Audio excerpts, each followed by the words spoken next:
ఎవరైనా సరే ఆరోగ్యంగా ఉండాలంటే శుభ్రత పాటించాలి. మరి శుభ్రత కావాలంటే ఎలిం ప్రొడక్ట్స్ వాడాలి. జగిత్యాల జిల్లా కోరుట్ల ఆదర్శ నగర్లో జరిగినటువంటి ఒక ఇన్సిడెంట్ గురించి ఇప్పుడు అందరూ మాట్లాడుకుంటున్నటువంటి పరిస్థితి. అసలు ఏ మాత్రం కూడా కనికరం లేకుండా, ఏ మాత్రం కూడా ఆలోచించకుండా పిన్ని అని రోజు ఆమె చుట్టూ తిరిగే అమ్మాయిని చంపేసింది అని అంటే దీన్ని బట్టే అర్థం చేసుకోండి అసలు కుటుంబాలు ఏమైపోతున్నాయి, అసలు మానవత్వం ఏమైపోతుంది, ఏమీ అర్థం కానటువంటి పరిస్థితి. ఇప్పుడు వీళ్ళందరూ ఈ కుటుంబ నేపథ్యం ఏంటి అని అంటే అత్తమ్మ, అట్లాగే వాళ్ళిద్దరు కోడళ్ళు, అండ్ వాళ్ళిద్దరు కోడళ్ళకి ఇద్దరు పిల్లలు ఉన్నారు. కవల పిల్లలు అంటే ఈమెకున్నటువంటి కవల పిల్లలకి అక్కా చెల్లెళ్ళ కూతుర్లనిచ్చి మ్యారేజ్ చేసింది. సో వాళ్ళిద్దరికి ఇప్పుడు మొత్తం కలిపి ఈ అత్తమ్మకి 4 మనమలు మనమరాళ్ళు అనుకోండి. వీళ్ళందరూ కూడా ఇప్పుడు వీళ్ళ కొడుకులు ఎవరైతే ఉన్నారో వీళ్ళ కొడుకులు కావచ్చు, అట్లాగే ఆమె హస్బెండ్, వాళ్ళందరూ కూడా సౌదీలో ఉంటున్నారు. బాగుపడాలి, కుటుంబాన్ని పెంచి పోషించాలంటే ఇక్కడ ఉన్నటువంటి దాంతో సరిపోవట్లేదు. కాబట్టి సౌదీ వెళ్తే ఎంతో కొంత సంపాదించుకొని వచ్చి ఇక సెటిల్ అవ్వచ్చు, కొన్నేళ్ల పాటు కష్టపడితే ఇక అంతా మంచిగా అవుతుంది అని వాళ్ళ 2 కొడుకులు అట్లాగే వాళ్ళ హస్బెండ్ అందరు కూడా సౌదీలో ఉంటున్నారు. వీళ్ళందరూ కూడా ఒకే దగ్గర కలిసి ఉంటున్నారు. రోజులాగానే ఏమాత్రం కూడా ఎవరికైనా ఏం డౌట్ వస్తుంది, ఇట్లా ఒక హత్య జరుగుతుంది, అది కుటుంబ సభ్యురాలే చేస్తుంది అని ఏమాత్రం కూడా డౌట్ రాదు. ఇప్పుడు 2 కోడళ్ళ పేరు వచ్చేసి ఒక ఆమె పేరు నవీన, ఇంకొక ఆమె పేరు మమత. నవీన పెద్ద కోడలు, చిన్న కోడలు వచ్చేసి మమత అన్నమాట. ఇప్పుడు ఈ చిన్న పాపని హితిక్షని హత్య చేసింది మమత, అంటే పిన్ని. రోజు పిన్ని పిన్ని అని అంటే అమ్మ తర్వాత అమ్మ అని అంటారు కదా పిన్నిని. సో ఆ పిన్నే వాళ్ళ అమ్మ మీద ఉన్నటువంటి కోపంతో ఇప్పుడు ఆ బిడ్డని చంపేసినట్టుగా పోలీసులు ప్రాథమికంగా ఒక నిర్ధారణకైతే వచ్చిండ్రు. ఈమెను అరెస్ట్ కూడా చేసింది. అసలు ఏం జరిగింది అంటే నిన్న తిక్ష వాళ్ళ మమ్మీ ఎవరైతే ఉన్నారో నవీన ఆమె కరీంనగర్ లో షాపింగ్ అని వెళ్ళిందట. అత్తమ్మని చూసుకోమని చెప్పి వెళ్ళింది. సో వాళ్ళ అత్తమ్మ అట్లనే చూసుకుంటుంది. జస్ట్ ఆమె స్కూల్కి వెళ్ళి వచ్చింది. శనివారం రోజు ఆ పాప స్కూల్కి వెళ్ళి వచ్చింది, 1వ తరగతి చదువుతుంది.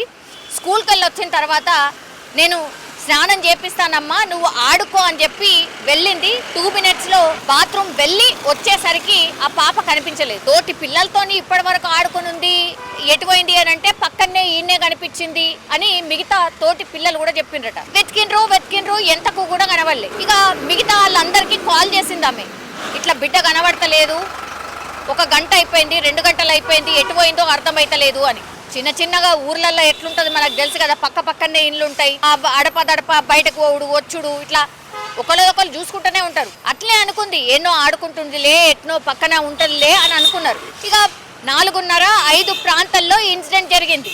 ఏమైపోతుంది, రాత్రైనా కొద్దిగా టెన్షన్ పెరిగిపోతుంది. గంట అవుతుంది, ఇంకా కూడా దొరకట్లేదు, పక్కనే ఎక్కడ ఉందేమో అని అందరి ఇళ్లలో వెళ్ళి ఆ అత్తమ్మ వెతకడం స్టార్ట్ చేసింది. అయినా దొరకలేదు. అటు ఫోన్లు కూడా కొట్టిందనమాట, ఎవరన్నా కనిపించిందా మీకు ఎవరన్నా అని. ఇప్పుడు ఈ మమత ఎవరైతే హత్య చేసిందని భావిస్తున్నారో వాళ్ళ పిన్ని వరుస, ఆమె దగ్గరలో ఉన్నటువంటి ఒక దగ్గర చిన్నగా ప్రైవేట్ జాబ్ చేస్తూ ఉంటదట. సో ఈమె అదను కోసం వెయిట్ చేసింది, ఎప్పుడు అదను దొరుకుతుందా, నా అక్క ఎట్లా తీర్చుకోవాలి, నా అక్క మీద కోపాన్ని ఏదో ఒక రూపంలో తీర్చుకోవాలి అని అనుకుంది. దానికి బేసికల్లీ 2 రీజన్స్ చెప్తున్నారు. ఒకటి, ఆమె బెట్టింగ్లలో పైసలు ఓడగొట్టుకుందట. దగ్గర 18 లక్షల వరకు బెట్టింగ్ లో పైసలు పోడగొట్టింది మమత.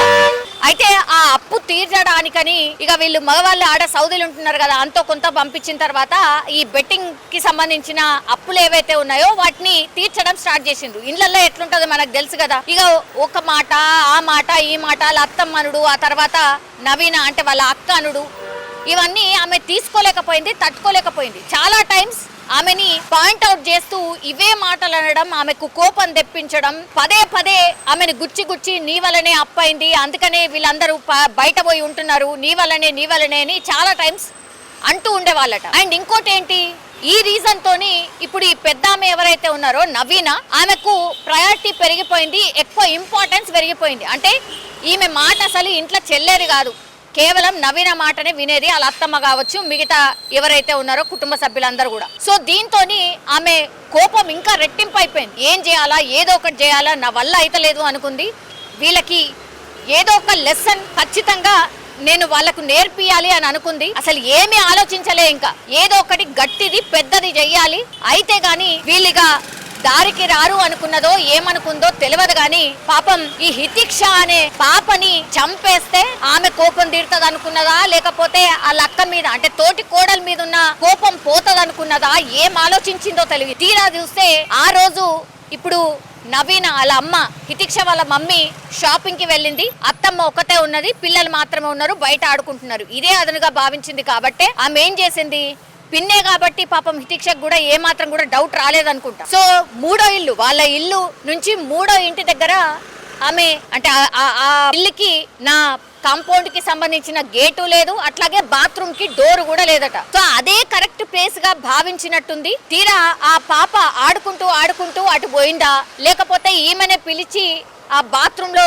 పిలిచి చంపేసిందా తెలీదు. ఇప్పుడు పోలీసుల విచారణలో అవన్నీ కూడా బయటపడే పరిస్థితి ఉంటుంది. ఆ పక్కన మూడో ఇల్లు, వాళ్ళ ఇల్లు నుంచి మూడో ఇంటి దగ్గరనే ఆమె శవమై కనిపించింది. పూర్తిగా రక్తపు మడుగులో ఆ పాప గొంతు దగ్గర. ఇప్పుడు ఈ మమత ఎవరైతే ఉన్నారో, ఈ మమత కత్తి అట్లాగే కట్టర్తోని అత్యంత దారుణంగా పాశవికంగా ఆమె గొంతు దగ్గర పొడిచి చంపేసినట్టుగా పూర్తిగా ఆనవాళ్లు కనిపిస్తున్నాయి. బాత్రూమ్ లో రక్తపు మడుగులో ఆ పాప పసిపాప పడి ఉంది, పూర్తిగా చనిపోయింది అని నిర్ధారణ చేసుకున్న తర్వాతనే ఆమె వెంట ఆల్రెడీ ఇంకో డ్రెస్ తెచ్చుకుంది. సో ఇవన్నీ రక్తపు మరకలు ఉంటాయి కాబట్టి మమత ఆ డ్రెస్ ని మార్చేసుకొని ఇంకో డ్రెస్ వేసుకొని ఏమీ తిరగనట్టు ఏమీ ఎరగనట్టు ఆమె బయటకు వచ్చి మళ్ళీ హితిక్షని వెతికే ప్రయత్నం చేసింది. ఎంత దారుణం ఒకసారి ఊహించుకోండి. వాళ్ళలాగానే కలిసిపోయి నా బిడ్డనే ఏదో మిస్ అయినట్టుగా నాటకమాడుతూ దొంగ ఏడుపులు ఏడుస్తూ తల బాదుకుంటూ గట్టి గట్టిగా అరుస్తూ ఏడుస్తూ ఇంత చేసింది. అసలు విజువల్ చూసిన వాళ్ళు ఎవరైనా సరే ఇప్పుడు మమతనే హత్య చేసింది అన్న తర్వాత అసలు ఆశ్చర్యపోతున్నారు. ఇంత భయంకరంగా మనుషులు ఉంటారా, ఇంత భయంకరంగా ఆలోచిస్తారా, అసలు మానవత్వం చచ్చిపోయిందా అని మాట్లాడుకుంటున్నటువంటి పరిస్థితి. ఆ చిన్న పాపకి అసలు ఏం తెలుసు? నీకేమైనా కొట్లాటుంటే నీకేమన్నా ఉంటే పెద్దవాళ్ళు మీరు మాట్లాడుకోవాలి, లేకపోతే సపరేట్ ఉండాలి, మీ వల్ల కలిసి ఉండడం కాకపోతే ఇంకోటే చేయాలి. కానీ ఆ పసిపిల్ల ఏం తప్పు చేసింది, నీకేం హాని చేసింది? రోజు నిన్ను పిన్ని అని అంటే అమ్మ తర్వాత నెక్స్ట్ అమ్మ పిన్ని అవుతుంది. అట్లాంటి అమ్మాయిని చంపేసింది మమత అంటే ఇక ఎవరిని నమ్మాలి? అసలు పిల్లలు ఎవరిని నమ్మొచ్చు అనేది అర్థం కాని పరిస్థితి. ఇక్కడ అదే జరిగింది. ఎందుకంటే ఆమె మరి ఏం ఆలోచించిందో తెలియదు.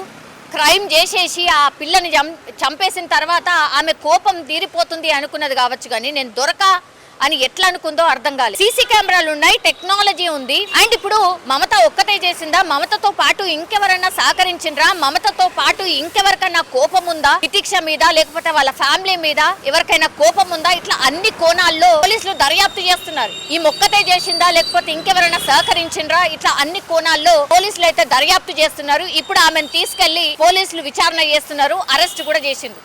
సీసీ కెమెరాలో స్పష్టంగా కనిపిస్తోంది ఓన్లీ మమత మాత్రమే ఆ ఇంటి లోపలికి వెళ్ళింది. ఆ తర్వాత పాప మమత లోపలికి వెళ్ళిండ్రు. ఆ తర్వాత మాత్రం పాప రాలేదు. ఆమె మాత్రం ఒక డ్రెస్ వేసుకుంది, ఆ డ్రెస్ తీసేసి ఇంకో డ్రెస్ తోని బయటకు వచ్చినటువంటి పరిస్థితి స్పష్టంగా సీసీ కెమెరాలో రికార్డ్ అయి ఉంది. ప్రాథమికంగా కూడా విచారణ చేసిన వాళ్ళతో పాటే ఉండింది, ఏడ్చింది, వెతికింది, అంతా చేసింది. కానీ ఎక్కడ కూడా డౌట్ రాదు నా మీద అనుకుంది కాబట్టే ఇదంతా నాటకం చేసింది. తీరా చూస్తే సీసీ కెమెరా ఉందని మర్చిపోయిందా? సీసీ కెమెరాలో మరి నేను కనబడను అనుకుందా, ఏమనుకుందో తెలియదు. సీసీ కెమెరాలో స్పష్టంగా మమతనే చేసినట్టుగా పూర్తి స్థాయిలో అక్కడ కనిపించినట్టుగా పోలీసుల విచారణలో తేలినట్టుగా అయితే చెప్తున్నారు. ఈ మొత్తం ఇన్సిడెంట్ కి సంబంధించి పోలీసులు అఫీషియల్ గా వచ్చి చెప్తే గానీ పూర్తి ఇన్ఫర్మేషన్ తెలియదు. కానీ ఇప్పుడు సీసీ కెమెరా ఒకటి, ఆ తర్వాత ఇప్పుడు మమత మీదనే ఎందుకు అంటే అనుమానం రావాలి? ఎందుకంటే ఇంట్లో బాలేదు, ఇంట్లో వాళ్ళిద్దరికి పడట్లేదు కాబట్టి ఈ కోణంలోనే పోలీసులు విచారణ చేసినప్పుడు మరి ఈమెనే హత్య చేసి ఉండొచ్చా అని విచారణ చేసినప్పుడు ప్రాథమికంగా కొంత ఇన్ఫర్మేషన్ వచ్చింది, మమత మీదనే డౌట్ వచ్చింది కాబట్టి ఇప్పుడు పోలీస్ స్టేషన్లో అరెస్ట్ చేసి విచారణ చేస్తున్నారు. ఆ విచారణలో భాగంగా మరి మమత నిజంగానే హత్య చేసిందా, లేకపోతే ఎవరితోనైనా హత్య చేయించిందా, సీసీ కెమెరాలో ఇప్పుడు ఏం కనిపిస్తుంది? మనకు బయటకు వస్తున్న ఇన్ఫర్మేషన్ ప్రకారం అయితే మమతనే చేసినట్టుగా చెప్తున్నారు. కొంత ప్రాథమిక ఇన్ఫర్మేషన్ అయితే బయటకు వచ్చింది కాబట్టి దాని ఆధారంగా మనం మాట్లాడుతున్నటువంటి సిచ్యువేషన్. కానీ ఎంత దారుణం కదా, మమతనే అంటే పిన్నే హత్య చేయడం ఇప్పుడు పూర్తిగా తెలంగాణలో సంచలనంగా మారిపోయింది కేసు. ఇప్పుడు ఆమెకు కూడా పిల్లలు ఉన్నారు. వాళ్ళ పిల్లల మైండ్ లో ఏముంటది? ఇప్పుడు అమ్మ ఇట్లా చేసింది అని వాళ్ళకి తెలియకుండా ఉంటుందా? మాట్లాడకుండా ఉంటుందా? ఇప్పుడు వాళ్ళని ఎట్లా చూస్తారు మిగతా వాళ్ళు? ఇప్పుడు నవీన్ అనే ఎట్లా చూస్తారు? బిడ్డను చంపిన పిల్లల్ని ఎట్లా చూడాలా? ఇవన్నీ క్వశ్చన్స్. అంటే ఏదో కోపంలో చేశామంటే చేశాం అన్నట్టు అనుకుంటే మరి మిగతా దాని తర్వాత వచ్చే కాన్సిక్వెన్సెస్ ఎంత భయంకరంగా ఉంటాయి అనేది కనీసం ఆలోచన ఉండట్లేదు. ఇంత భయంకరంగా మనుషులు ఎందుకు మారిపోతున్నారో అర్థం కావట్లేదు అంటూ కూడా చాలామంది ఈ ఇన్సిడెంట్ తెలిసిన వాళ్ళు మాట్లాడుతున్నటువంటి పరిస్థితి కనిపిస్తోంది. కానీ అత్యంత దారుణం.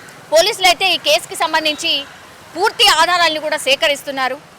ఎవరిని కూడా వదిలిపెట్టకుండా పూర్తిగా క్షుణ్ణంగా క్లూస్ని కావచ్చు, లేకపోతే ఆమె సెల్ ఫోన్లో రికార్డ్ అయినటువంటి ఏమైనా మెసేజెస్ ఉంటే వాటిని కావచ్చు పూర్తి స్థాయిలో విచారణ చేసిన తర్వాత ఈ కేసుకి సంబంధించిన డీటెయిల్స్ పోలీసులు చెప్పే అవకాశం అయితే కనిపిస్తోంది.